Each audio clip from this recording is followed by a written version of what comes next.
ओम नमः शिवाय। हिंदू कहानी संग्रह में आप सभी का स्वागत है। दोस्तों, वैशाख मास में विष्णु भगवान की पूजा, महादेव जी की पूजा करना बहुत ही शुभदायी फलदायी माना गया है। और इस माह में माँ तुलसी की पूजा, पीपल वृक्ष की पूजा, वट वृक्ष की पूजा करने का विशेष महत्व है। और ऐसे में आइए, माँ तुलसी को लक्ष्मी स्वरूप माना जाता है। माँ तुलसी भगवान श्री हरि विष्णु को अत्यंत प्रिय हैं।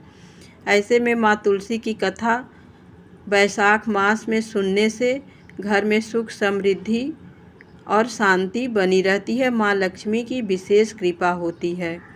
एक कथा के अनुसार एक परिवार में ननद भाभी रहती थी। ननद अभी कुंवारी थी। वह तुलसी माता की बड़ी पूजा और सेवा करती थी, पर भाभी जो थी उसे ये एक फूटी आँख नहीं सुहाता था। कभी कभी तो वह गुस्से में कहती कि जब तेरा विवाह होगा तो तुलसी ही खाने को दूंगी तथा तुलसी ही तेरे दहेज में दूंगी। यथा समय जब ननद की शादी हुई तो उसकी भाभी ने बारातियों के सामने तुलसी का गमला फोड़कर रख दिया। भगवान की कृपा से वह गमला स्वादिष्ट व्यंजनों में बदल गया। गहनों के बदले भाभी ने ननद को तुलसी की मंजरी पहना दी तो वह सोने के आभूषणों में बदल गई। वस्त्रों के स्थान पर तुलसी का जनेऊ रख दिया तो वह रेशमी वस्त्रों में बदल गया। ससुराल में उसके दहेज आदि के बारे में बहुत बड़ाई हुई। इस पर भाभी को बड़ा आश्चर्य हुआ और तुलसी जी की पूजा का महत्व उसकी समझ में आ गया। भाभी की एक लड़की थी। वह अपनी लड़की से कहती कि तू भी तुलसी की सेवा किया कर, तुझे भी बुआ की तरह फल मिलेगा। पर लड़की का मन तुलसी की सेवा में नहीं लगता था। लड़की के विवाह का समय आया तो भाभी ने सोचा, जैसा हमने ननद के लिए किया था उसी के कारण उसे इतनी इज्जत मिली, क्यों न मैं अपनी लड़की के साथ भी वैसा ही व्यवहार करूं।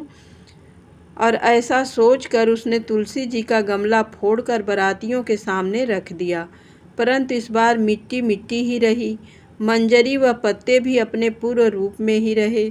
जनेऊ जनेऊ ही रहा। सभी बाराती भाभी की बुराई करने लगे। ससुराल में सभी लड़की की बुराई कर रहे थे। भाभी ननद को कभी घर नहीं बुलाती थी। भाई ने सोचा मैं ही बहन से मिलाऊं। उसने अपनी इच्छा पत्नी को बताई तथा सौगात ले जाने के लिए कुछ मांगा कि बहन के यहाँ जा रहे हैं तो खाली हाथ कैसे जाएंगे, तो कुछ दे दो, वही ले जाएंगे। भाभी ने थैले में जुआर भरकर कहा, और तो कुछ नहीं है, यही ले जाओ। वह दुखी मन से चल दिया। भला बहन के घर कोई जुआर लेकर जाता है? ऐसा सोचकर बहन के नगर के समीप पहुंचकर उसने एक गौशाला में गाय के सामने जुआर का थैला उलट दिया। तब गौपालक ने कहा, ए भाई, सोने मोती गाय के आगे क्यों डाल रहे हो? भाई ने उसको सारी बात बता दी तथा सोने मोती लेकर प्रसन्न मन से बहन के घर गया। बहन बड़ी प्रसन्न हुई। जय माता दी। तुलसी माता सभी के घर में धन धान्य और सुख समृद्धि लाएं। माँ लक्ष्मी की कृपा बनी रहे। धन्यवाद। दोस्तों, प्लीज़ कहानी कैसी लगी कमेंट अवश्य किया करें। और जिन भाई बहनों ने मेरे चैनल को इतना सहयोग किया है, शिव गुरु माँ शक्ति उनकी सभी मनोकामनाएं पूर्ण करें। और दोस्तों, जिन्होंने अभी तक सब्सक्राइब नहीं किया है वो प्लीज़ मेरा सहयोग करें और मेरे चैनल को आगे बढ़ाएं। आप लोगों पर महादेव जी की कृपा सदैव बनी रहे। ओम नमः शिवाय।